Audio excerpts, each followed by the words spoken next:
চুরি বিদ্যা মহাবিদ্যা যদি না পড়ো ধরা। বাজার করে নিয়ে আসলাম, বাজারে যাওয়ার সময় এই বাড়িতে পুঁই শাক দেখে গেছি। উফ, বাড়িওয়ালা নেই এখন সামনে, আমি পুঁই শাক পটাপট কটা কেটে নিয়ে চলে যাই। মাছের মাথা এনেছি, রান্না করবো আজকে জমিয়ে আর খাবো রে, কি মজা। ওরে বাবা রে, সবই লকলকা ডগাগুলো হয়েছে, তুমি কি করে কেটে নিলা এগুলো? তুমি কাউকে বলেছো?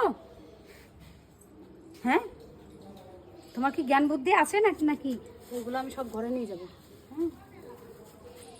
এই দাও দাও দাও। না না, তুমি কাকে বলে পোশাকটা নিলা তাই বলো। এই একটা নিয়েছি তো, তুমি তো পোকা ধরে গেছে, তোমরা খাও না। পোকা ধরে গেছে, তাহলে তুমি আমাকে জিজ্ঞাসা তো করবা যে আমি পোশাকটা এখান থেকে নিলাম। তাহলে কি করে আবার জিজ্ঞাসা? আমি সবে ভাবছি পোশাকটা কাটবো, কেটে চচ্চড়ি রান্না করবো। পোকা ধরে নষ্ট হয়ে গেছে।